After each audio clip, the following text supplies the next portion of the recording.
अमोल कविटकर, आमचे राज्याचे प्रवक्ते संदीप खर्डीकरजी, सर्व पत्रकार बंधू भगिनींचे मी भारतीय जनता पार्टीच्या वतीने स्वागत करतो। महाराष्ट्राचं मोठं अधिवेशन येत्या 21 जुलैला पुण्यामध्ये होणार आहे। त्या अधिवेशनाच्या पूर्व तयारीची आढावा बैठक घेण्यासाठी माननीय प्रदेशाध्यक्षांचा आज पुण्यात दौरा होता आणि त्यामुळे या अधिवेशनाच्या निमित्ताने आणि या दौऱ्याच्या निमित्ताने आज ते आपल्याशी संवाद साधणार आहे। मी माननीय अध्यक्षांना विनंती करतो की आपण संवादाला सुरुवात करू। 21 जुलैला पुणेमध्ये भारतीय जनता पक्षाचं ऐतिहासिक अधिवेशन होणार आहे। राज्यातले 5300 प्रतिनिधी या अधिवेशनाला उपस्थित राहणार आहेत। राज्य स्तरापासून तालुका स्तरापर्यंत सर्व आमदार, खासदार, लोकप्रतिनिधी, नगरसेवक, माजी नगरसेवक अपेक्षित आहेत। या अधिवेशनामध्ये आमचे केंद्रातले सर्व राज्यातले मंत्री, सर्व आमदार, खासदार आणि या अधिवेशनाला खास करून देशाचे गृहमंत्री अमित भाई शहा पूर्ण वेळ उपस्थित राहणार आहेत। सकाळी 11 ते सायंकाळी 5 वाजेपर्यंत अधिवेशनाची संपूर्ण उपस्थिती अमित भाई करणार आहे। आमचे नेते माननीय नितीन गडकरीजी हे उद्घाटन समारंभाचा समारोप करणार आहेत। पीयूष गोयलजी, भूपेंद्र यादवजी जे आमचे प्रभारी आहेत, केंद्रीय मंत्री, ते सुद्धा राहणार आहेत। देवेंद्रजी राज्याच्या दृष्टीने महत्त्वाचे काही विषय मांडणार आहेत। मोदीजींच्या 3ऱ्या कार्यकाळाचा एक अभिनंदनाचा प्रस्तावही होणार आहे आणि महाराष्ट्राच्या एकंदरीत राजकीय परिस्थिती आणि आता जे बजेट आलाय महाराष्ट्र सरकारचं, या बजेटच्या ज्या योजना माननीय एकनाथ शिंदेजी, देवेंद्रजी, अजितदादा या सरकारने घोषित केल्या आहेत, त्या योजना त्या घटकापर्यंत पोहोचवण्याची योजना सुद्धा या अधिवेशनामध्ये भारतीय जनता पक्ष करणार आहे। सोबतच 9 ऑगस्ट ते 15 ऑगस्ट या काळामध्ये संवाद यात्रा भारतीय जनता पक्ष 288 विधानसभेत आणि 48 लोकसभेमध्ये करणार आहे। 20 राज्याचे प्रमुख नेते संवाद यात्रेमध्ये पंचायत समिती गट, जिल्हा परिषद गट, नगरपालिका, महानगरपालिकेच्या प्रभागापर्यंत एका विधानसभेत किमान 40,000 घरापर्यंत ही संवाद यात्रा पोहोचणार आहे आणि या संवाद यात्रेच्या माध्यमातून महाविकास आघाडीने जे खोटारडेपणा लोकसभेत केला, जनतेच्या मनामध्ये संभ्रमाचं वातावरण निर्माण करून मागासवर्गीयांना संविधान बदलणार हे सांगून, आदिवासी समाजाचे हक्क काढणार हे सांगून, महिलांना 8,500 रुपये महिना देऊ हे खोटं सांगून मतं घेतलीत आणि कसं कन्फ्यूज जनतेला केलं हे सुद्धा आम्ही या ठिकाणी त्यांचा बुरखा फाडणार आहोत। शेवटी मतं घेताना खोटं बोलून मतं घेतले आहेत। जनतेला कन्व्हिन्स करता येत नाही म्हणून कन्फ्यूज करण्यात आलं। आम्ही मोदीजींनी 10 वर्षात केलेले कामं मांडण्यात यशस्वीपणे काम आम्ही केलं, पण काही काळापुरते आम्ही त्या ठिकाणी जनतेच्या मनातलं कन्फ्युजन काढू शकलो नाही, तिथे आम्ही कमी पडलो आणि महाविकास आघाडी नेमकी जातीपातीच्या राजकारणामध्ये आणि वेगवेगळ्या पद्धतीने वेगवेगळ्या लोकसभेमध्ये तालुका स्तरावर, जिल्हा परिषद गट स्तरावर खोटं बोलून वेगवेगळ्या पद्धतीने मतदान घेतलं. एकीकडे खोटारडेपणा उघड करू संवाद यात्रेतून, आणि दुसरीकडे केंद्र सरकार, राज्य सरकार हे जे डबल इंजिन सरकार महाराष्ट्रात आहे, या सरकारच्या माध्यमातून महाराष्ट्राच्या 14 कोटी जनतेला कसा न्याय मिळेल याकरता सुद्धा आम्ही काही योजना तयार केल्या आहेत. शेवटी राज्यामध्ये महाविकास आघाडीचं सरकार येणं म्हणजे मोदी सरकारच्या, शिंदे फडणवीस अजितदादाच्या सरकारच्या योजना बंद पाडणे आहे. आणि महायुतीचं सरकार येण्यामध्ये डबल इंजिन सरकारचा फायदा महाराष्ट्राच्या जनतेला होणार आहे. जे महत्त्वाचे शहर या महाराष्ट्राचे आहेत, त्यांच्या शहरामध्ये जर डेव्हलपमेंट करायचं असेल तर आज बघा, मोदींच्या सरकारमध्ये अत्यंत सक्षम मंत्रिमंडळ आहे. आणि एकीकडे फडणवीसजी, देवेंद्रजी आणि एकनाथजी आणि माननीय अजितदादा असं सरकार महाराष्ट्रात आहे. जनतेमध्ये आम्ही जाऊ, जनतेला कन्व्हिन्स करू, डबल इंजिन सरकारचे फायदे या महाराष्ट्राच्या जनतेसमोर पुन्हा नेऊ. आणि जो मनस उभा आहे महाविकास आघाडीचा, त्यांचं सरकार आणण्याचा, जनतेला पुन्हा खोटं बोलण्याचा, जातीपाईच्या नावाने जनतेला डिवाईड करण्याचा, जनतेला कन्फ्यूज करण्याचा तो अजेंडा आम्ही हाणून पाडू आणि पुन्हा जनतेमध्ये कन्व्हिन्स करू. जनतेला पुन्हा एकदा आम्ही घरोघरी जाऊन, घर चलो अभियान करून, संवाद यात्रा करून जनतेला विश्वासात घेण्याचा प्रयत्न आम्ही करू. राज्यातल्या या 5300 पदाधिकारी राज्यभर प्रवास करतील अधिवेशन झाल्यानंतर, आणि प्रवास करून येणाऱ्या विधानसभा निवडणुकीमध्ये प्रचंड मोठा विजय महायुतीला मिळेल अशी अपेक्षा आम्ही व्यक्त करतो आहे. जनता पुन्हा एकदा महायुतीच्या बाजूने आम्हाला त्या ठिकाणी आशीर्वाद देईल असं मला वाटतं. पुण्याचं अधिवेशन मात्र हे विजयाची नांदी असेल. 2013 प्रदेश कार्यकारिणी पुण्यामध्ये झाली होती, तेव्हा अनिल शिरोडेजी त्या कार्यक्रमात त्यांच्या अध्यक्षतेखाली झाली होती.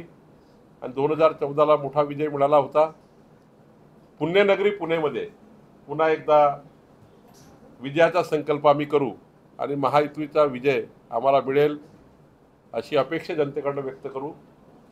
आपल्याला सकाळी 10 वाजता आपण सर्वांनी या अधिवेशनास्थळी यावं अशी विनंती करण्याकरता मी आपल्याकडे आलो आहे. आपण सर्वांनी आमची विनंती मान्य करावी आणि 21 तारखेला दिवसभर या अधिवेशन स्थळावर आपलं योगदान द्यावं अशी विनंती मी आपल्याला करतो.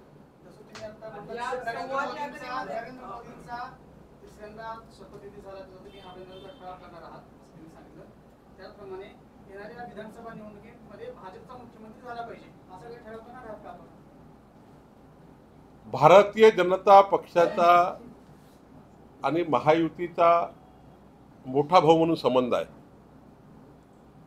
आम्ही मोठ्या भावाच्या भूमिकेमध्ये, कारण हे मान्यच आहे सर्वांना, महायुतीच्या सर्व घटक पक्षांना, 11 पक्षांना, की भारतीय जनता पक्ष मोठा भाऊ आहे. आणि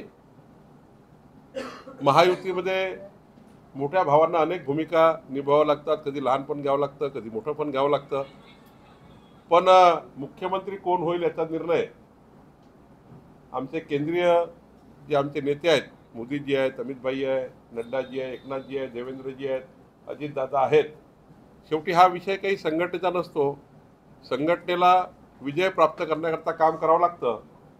विजयानंतर राज्याचं सरकार कोण चालवेल, मुख्यमंत्री कोण असेल याचा निर्णय नेतृत्व घेत असतं.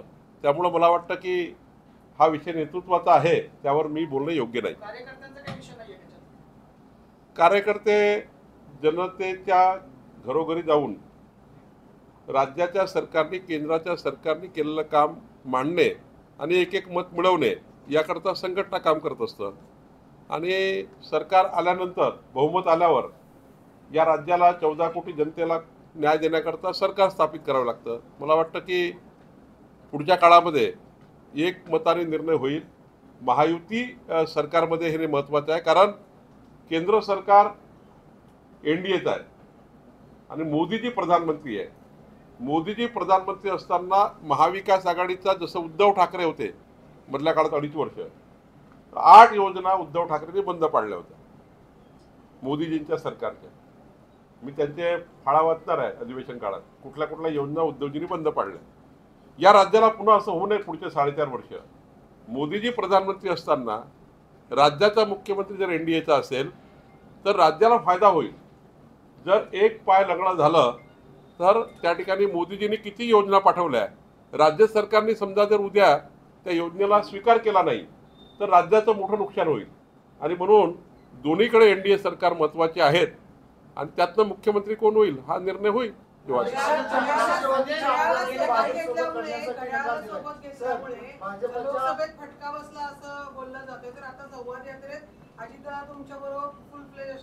नाही, अजितदादा त्यांचा एक पक्ष आहे, त्या पक्षामध्ये त्यांनी राज्यभर त्यांना फिरायची मुभा आहे. आम्ही आमचा पक्ष आहे, ही संवाद यात्रा भाजपाची आहे, ही सरकारची नाही आहे. यामध्ये भाजपाचे 20 नेते राज्याच्या संपूर्ण 288 विधानसभेत जाणार आहे आणि आम्ही जे ताकद निर्माण करू, अजितदादा फिरतील ते ताकद निर्माण करतील, एकनाथ शिंदेजी फिरतील ते ताकद निर्माण करतील, त्यांच्या त्या स्तरावर आपापल्या पक्षामध्ये संघटना मजबूत करतील, आपापले विषय मांडतील. पण निवडणुकीच्या काळात मात्र भारतीय जनता पक्षाची काम जी काही आम्ही बांधणी करू ती अजितदादाच्या कामात येईल, त्यांचे उमेदवार निवडून येण्याच्या कामात येईल, एकनाथ शिंदेच्याही त्या ठिकाणी उमेदवाराच्या कामात येईल. शेवटी संघटना जेव्हा मजबूत होतं तेव्हा महायुतीला फायदा होत असतं. अजितदादा जे काही प्रवास करतील ते आमच्या फायद्याचं होईल. अजितदादांच्या आमदारांनी तुमच्यासोबत लढण्यासाठी नकार दिलेला आहे. आम्ही स्वतंत्र अपक्ष लढू परंतु भाजपसोबत लढणार. मला असं वाटतं की हा निर्णय इंडिव्हिज्युअल आमदार घेऊ शकत नाही, हा निर्णय पक्षाने घ्यावा लागतो. अजितदादा, एकनाथजी आणि देवेंद्रजी आणि आमच्या केंद्रीय नेतृत्वाने महायुतीबद्दल सकारात्मक भूमिका आहे. त्यामुळं कुणी आमदारांनी आमचा असो कुठला असो त्यांनी असं हे जे मांडलं की आम्ही लढणार नाही वगैरे, हे त्यांच्या पक्षात त्यांनी मांडता येतं, आमच्या पक्षात आमच्या लोकांनी मांडता येतं. काही दिवसापासून पुण्यावर जास्ती प्रेम दिसतंय. राज्यसभेचे खासदार आले, केंद्रीय मंत्रिपद दिले, विधान परिषदेचे आमदार आले, आता अधिवेशन पुण्यात घेत आहेत. का भाजपचं पुण्यावर विशेष प्रेम दिसतंय एवढं? अस्वस्थ आहे का? राहू नये का प्रेम? अस्वस्थता आहे का? हा, अस्वस्थता आहे.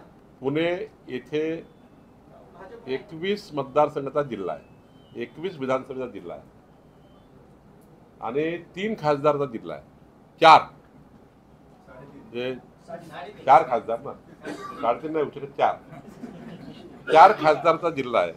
त्या मानानं पुणेला प्रतिनिधित्व दिलं गेलं पाहिजे याकरता भारतीय जनता पक्षाचा नेहमीच प्रयत्न राहिलेला आहे, पहिल्यापासून राहिला आहे. आणि त्यामुळं इतका मोठा जिल्हा आणि इतकं प्रभावी नेतृत्व पुण्यामध्ये आहेत, त्यामुळं योग्य व्यक्तीला योग्य न्याय दिला पाहिजे. त्यामुळं पुण्याला जर विचार केला तर अजून काही द्यायची गरज आहे. महायुतीचं जे क्लस्टर आहे त्याच्यामध्ये वोट ट्रान्सफर होताना दिसत नाही. सगळ्यात मोठी अडचण लोकसभेला सुद्धा दिसलं. अजित पवारांची मतं हे तुमच्याकडे ट्रान्सफर होत नाही, भाजपची मतं त्यांना होत नाही. शिंदेच्या बाबतीमध्ये थोडंसं ते प्रमाण जास्त आहे, त्यांच्याकडे होत आहे असं अनालिसिस मध्ये दिसतंय. तुम्ही अजून आणि त्याच्यामुळे हे विरोधी मतप्रवाह जे ते येत आहेत. काल अजित पवार असं म्हटले की आम्ही 288 जागांवरती चाचपणी करणार आहोत, सर्वे करणार आहोत किंवा माहिती घेणार आहोत काय करता येईल. तुम्हाला खरंच वाटतं का महायुती म्हणून हे तिन्ही पक्ष एकत्र लढतील आणि जर लढले तर आता जी वोट ट्रान्सफरची अडचण लोकसभेला दिसली ती विधानसभेला दिसणार नाही?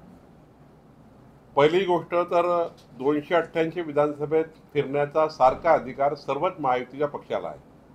त्यामुळं त्यात काही वेगळं समजण्याची गरज नाही, आपला आपला पक्ष संघटना वाढवणे. दुसरा, महायुतीमध्ये मतं ट्रान्सफर झाले की नाही. भाजप आणि शिवसेनेचे नॅचरल अलायन्स आहे. अजितदादा आमच्यासोबत आले, हे राज्याकरता चांगला आहे, राज्याच्या विकासाकरता चांगला आहे. काही काळ लागतो अलायन्सचे मतं ट्रान्सफर व्हायला, पण मी तुम्हाला दाव्याने सांगतो, बारामतीमध्ये मोठ्या प्रमाणावर राष्ट्रवादीला मतदान झालं, रायगडमध्ये मतदान झालं. बघा, ज्या ठिकाणी राष्ट्रवादी काँग्रेसचे विदर्भामध्ये किंवा मराठवाड्यामध्ये मोठ्या प्रमाणावर त्या ठिकाणी आम्हाला मतदानाचा फायदा आला.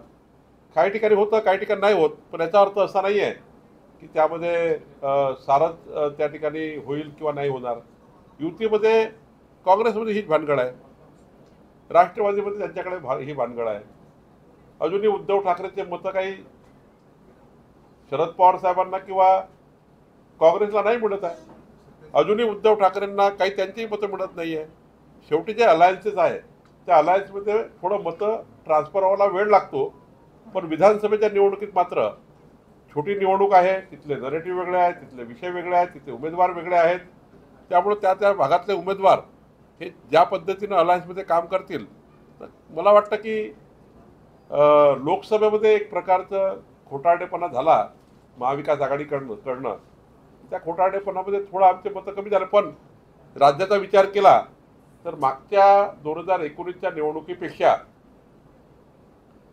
2024ला 1747 मतं जास्त आहे भाजपाला. म्हणजे 1,49,00,000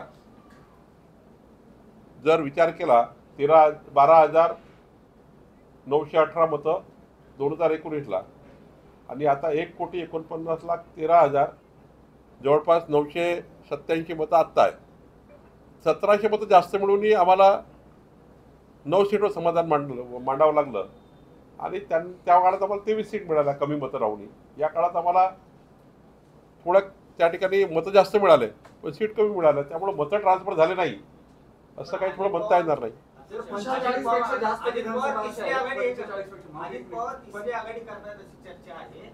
पण चर्चा काही असू शकतात. पण मला वाटतं NDA मध्ये जर आम्ही लोकसभा लढलो आहे आणि चांगल्या पद्धतीने लढलो आहे, काही सीट कमी झाल्या, काही सीट वाढल्या, काही सीट आम्ही नुकसान झालं, काही सीट फायदा झाला. पण मला वाटतं जर लोकसभा आम्ही एकत्र NDA सोबत आहे तर विधानसभेला NDAच्या दूर जाण्याचा प्रश्न नाही.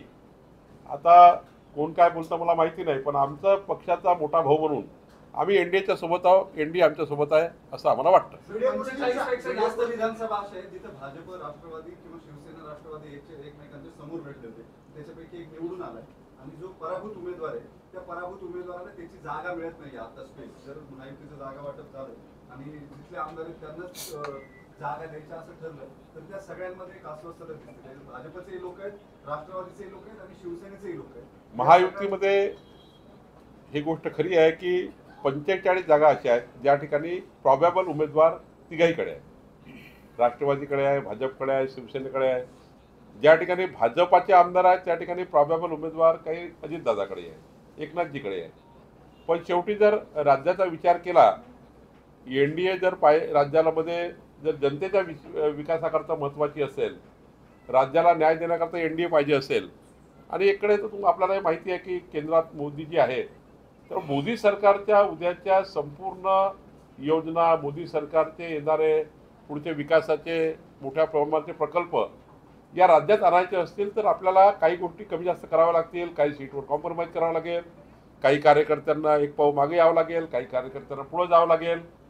शेवटी मिशन काय, कोणाला आमदार खासदार करणे हे काही आमचं साध्य नाही आहे. NDAचे सरकार येणे हे आमचं त्या ठिकाणी साधन आहे, ज्या साधनातून आम्ही महाराष्ट्राचा विकास करू शकतो. अध्यक्ष, विरोधकांकडून सोशल मीडियावरती एक व्हिडिओ व्हायरल केला जातो पंतप्रधान नरेंद्र मोदींचा, घर में घुस के मारेंगे. ओबीसीने सवाल असा केला किंवा अनेक विरोधी पक्षांनी की तुमचे भाषण आता व्हायरल होते पण काल देखील जवानांचे जे आहे ते हत्या झाली, मग कुठं गेलं तुमचं वचन? अजूनही जवानांच्या हत्या होत आहेत. काय उत्तर द्याल विरोधकांना? कारण आता तो सोशल मीडियावर मोठा व्हिडिओ व्हायरल होतो. नाही, असं आहे की सरकार अशा घटना झाल्यावर किती ॲक्टिव्हपणे त्या ठिकाणी काम करतं. आता यापूर्वीच्या अनेक वर्ष बघितले असेल स्वातंत्र्यानंतरचे, जेव्हा जेव्हा अशा घटना झाल्या, दुर्दैवी घटना होऊ नये, या घटना महाराष्ट्र देशाकरता चांगल्या नाही आहे. आपले जवान आतंकवाद्याच्या हस्ते मरण त्या ठिकाणी शहीद होणे काही योग्य नाही आहे. ते कुणाला आपल्याला सर्वाला हृदयात पटण्यालायक नाही आहे. पण घटना झाल्यानंतर त्या घटनेनंतर करावयाचे जे काही त्या ठिकाणी सरकारचे पावलं आहेत. पूर्वी घटना व्हायच्या, आम्ही शोक व्यक्त करतो, आम्ही आम्ही त्या ठिकाणी त्यांना कळवू, त्यांना बघू, त्यांना पाहू. पण आपण बघितलं असाल की मोदींच्या काळामध्ये ईट का जवाब पत्थर से दिया आहे. तो काही घटना या व्हायलाच नको, काही त्या ठिकाणी शहीदांचे बलिदान जायलाच नको. पण घटना झाल्यावर मात्र सरकारने केलेल्या कारवाया आणि त्या घटनेबद्दलची केलेली सिरियसनेस याला जास्त महत्व आहे. विशालगडावरती भिडे गुरुजींच्या समर्थकांनी विशालगडावरती तोडफोड केलेली आहे असा आरोप शाहू महाराजांनी केला. राज्यामध्ये कायदा आणि सुस्थिती परिस्थिती सध्या निर्माण झाली. भाजपचं सरकार आहे, भिडे गुरुजी आपले समर्थक आहेत असं बोललं जातं. काय सांगाल? प्रश्न असा आहे की प्रतापगडासारखं विशाळगडाला सरकारी यंत्रणेकडे मुक्त करणार नाही, मला वाटतं कुठलेही जे अतिक्रमण आहे ते अतिक्रमण एकदा होऊच नये. ज्या ठिकाणी आपले पावित्र्य स्थळ आहे, ज्या ठिकाणी छत्रपती शिवरायांचं पावित्र्य त्या ठिकाणी आहे, अशा ठिकाणी अतिक्रमण होऊ नये. ते कुणाच्या काळात झाले, कसे झाले आपल्याला माहिती आता, तो काही आज चर्चेचा विषय नाही. पण विशालगडावरचे अतिक्रमण, प्रतापगडावरचे अतिक्रमण काढले पाहिजे. याकरता राज्याचं संपूर्ण जनतेचं मत आहे आणि याकरता फक्त लॉ अँड ऑर्डरचे प्रॉब्लेम निर्माण होऊ नये, कायदा सुव्यवस्था बिघडू नये, ती अबाधित राहावी, याकरताही कृती महत्त्वाची आहे. पण कुठल्याही ऐतिहासिक किल्ल्यावर कुठलेही अतिक्रमण हे सहन करू नये या मताचा मी पक्का आहे.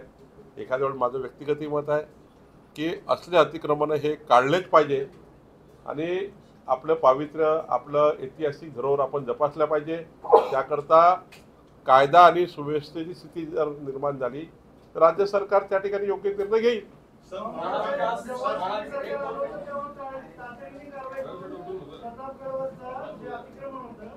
काढलं होतं त्याचं भरपूर मायलेज भाजप आणि युती सरकारने घेतलं, तसं मायलेज घेण्याची संधी आहे का घेत नाही? मायलेज घेणे हे हा विषय मी वारंवार सांगतो.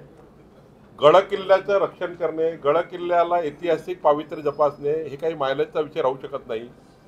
आमच्या संस्कृतीचा विषय आहे. संस्कृतीचं जतन केलं पाहिजे.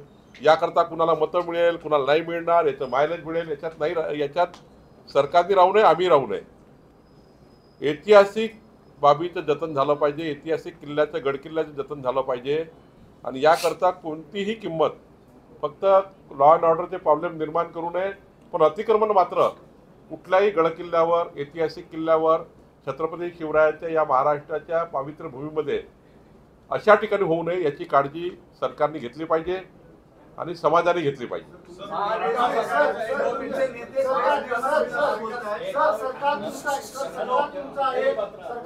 तुमचं आहे आणि अशा पद्धतीने तोडफोड गुरुजींचे समर्थक करतात. राज्यामध्ये दोन समाजामध्ये वाद होईल असं वागत आहे. एकत्रित शाहू महाराजांनी पण आरोप केला, पण तुम्ही सरकारनं काय भूमिका घेता? सरकारने गड किल्ल्यावरचे अतिक्रमण सरकारी व्यवस्थेतनं काढले पाहिजे. समाजाने, सर्वच समाजाने सरकारच्या सोबत उभं राहिलं पाहिजे आणि लॉ अँड ऑर्डरचे प्रॉब्लेम निर्माण होऊ नये. झाले तर सरकार सक्षम आहे. पण गड किल्ल्यावर, ऐतिहासिक किल्ल्यावरचे सर्वच महाराष्ट्रातले, विशालगड, सर्वच गडावरचे, मी तर म्हणेल की या राज्यामध्ये अनेक गडावर असे अतिक्रमण आहेत जे काढले गेले पाहिजेत. ते कुठल्याही व्यक्तीचे असो, कुठल्याही व्यक्तीचे असोत, ते काढले गेले पाहिजे. याकरता सरकारने पुढाकार घेतला पाहिजे आणि शोधले पाहिजे जाणीवपूर्वक सरकारने. शेवटी आज जर सरकारने या भूमिका घेतल्या नाही तर अतिक्रमणातनं त्या ठिकाणी आपलं ऐतिहासिक पावित्र्य हे संपून जाईल आणि इतिहासही त्या ठिकाणी आपल्याला इतिहासामध्ये हे कोणी माफ करणार नाही, येणारी पिढी माफ करणार नाही. त्यामुळं सरकारने प्रत्येक गोष्टीचा पुढाकार घेतला पाहिजे. अवैध अतिक्रमण काढले पाहिजे.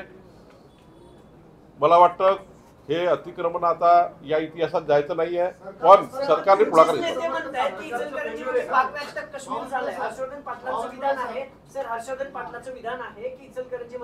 आपण प्रेस घेतोय अधिवेशनाची. आपण विचारतोय महाविकास आघाडीच्या खोटे नॅरेशनमुळे तुम्ही सांगितलं की म्हणजे लोकसभेच्या जागा कमी झाल्या. एवढे एकमेव कारण आहे की अजून काही करण्याचे अनालिसिस पक्षपातळीवर किंवा संघटनात्मक पातळीवर झाले का? होय, आम्ही संपूर्ण निवडणुकीचं बूथ वाईज ॲनालिसिस केलं आहे. ज्या ठिकाणी आमची संघटना कमी पडली, ज्या ठिकाणी आम्ही त्या ठिकाणी कमी पडलो, ते आम्ही त्याची सुधारणा करण्याचा प्रयत्न करतो आहे. ज्या ठिकाणी जनमत कन्फ्युजन झालं, ते कन्फ्युजन काढण्याचा प्रयत्न करतो आहे. पण एक गोष्ट मात्र तुम्ही केली पाहिजे, म्हणजे तुम्हाला माझी विनंती राहणार आहे, माझा पूर्ण तुमच्यावर त्या ठिकाणी विनंती आपल्याला करायची आहे राज्याकडून की खोटारडेपणा. आता महिलांना सांगितलं, काँग्रेस पार्टीच्या त्या ठिकाणी प्रचारामध्ये, इंडिया आघाडीच्या प्रचारामध्ये बघा, राहुल गांधी असं म्हटलं, ज्या ठिकाणी आमचा खासदार येईल निवडून, ज्या ठिकाणी आमचा खासदार निवडून येईल त्या ठिकाणी आम्ही खटाखट 8,500 रुपये प्रत्येक महिन्याच्या 30 तारखेला देऊ. खटाखट देऊ 30 तारखेला. मग आता तो व्हिडिओ तुमच्याकडे आहे. किती खोटारडेपणा. त्या महिला बिचारा रांगेत बसलेल्या आहे काँग्रेसच्या कार्यालयात, कोणीच देत नाही. आणि बघा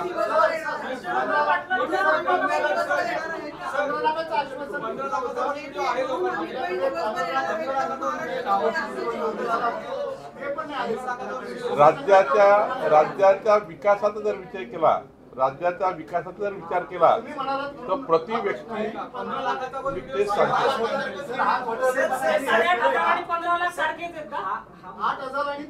मी तुम्हाला उत्तर देतो.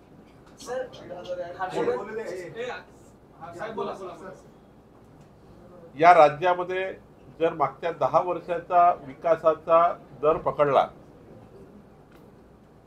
तर मागच्या 50 वर्षाचा एकीकडे इतिहास आणि आत्ताचा पुणे 10 वर्षाचा इतिहास, प्रति व्यक्ती 15 लाखापेक्षाही जास्त खर्च हा केंद्र सरकारने विविध माध्यमातून केला, व्यक्तिगत लाभ असो की सार्वजनिक लाभ असो. आता कुणाच्या अकाउंटमध्ये 15 लाख डायरेक्ट टाकू असे मोदीजी म्हटले होते ना. विकसित भारतामध्ये तुम्हाला आम्ही अशा योजना करू ज्या जनतेला आम्ही त्या ठिकाणी या बाबीचा लाभ होईल. आता महाराष्ट्रामध्ये ज्या पद्धतीने डेव्हलपमेंट मागच्या 10 वर्षात झालं, डायरेक्ट इनडायरेक्ट पद्धतीने प्रत्येक व्यक्तीच्या मागे इतका पैसा खर्च करण्यात आला. आता यांनी तर असं म्हटलं, आम्ही तर म्हटलं विकासाच्या विषयातनं आम्ही जनतेला 15 लाख रुपये या देशामध्ये विकासाच्या माध्यमातून तुम्हाला सार्वजनिक स्वरूप असो की व्यक्तिगत स्वरूप असो असा फायदा होईल.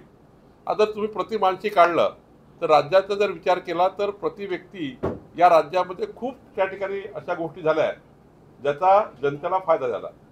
आता हा जो विषय आहे राहुल गांधीचा, हा तर हे म्हटलं, असं नाही म्हटलं कधी मोदीजींनी की बाबा खटाखट जमा होती.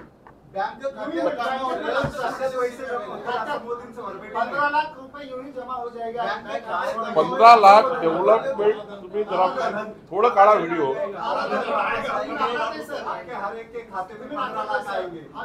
15 लाख रुपयाचं डेव्हलपमेंट आहे.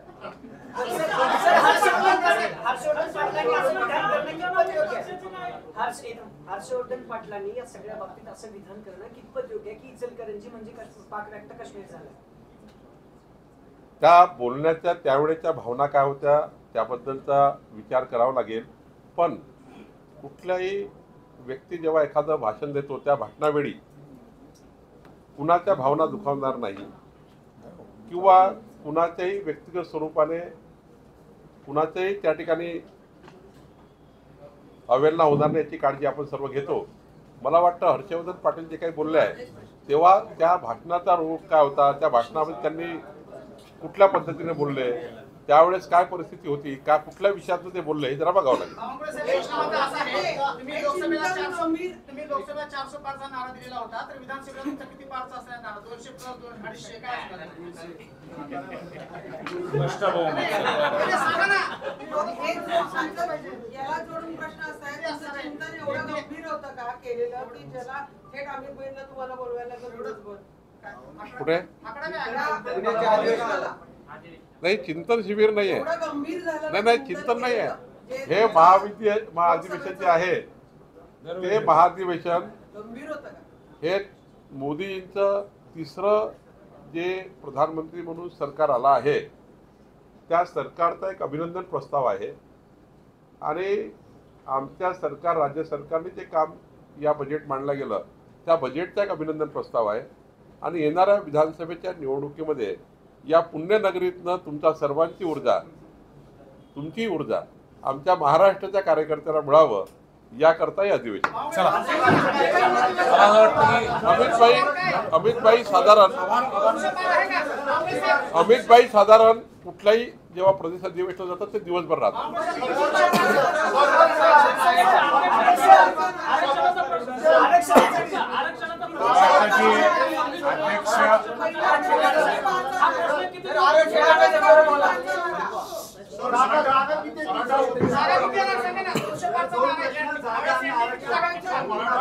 आरक्षणाचा विषय असा आहे मला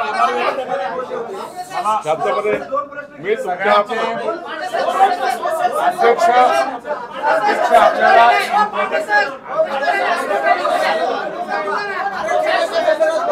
ऐका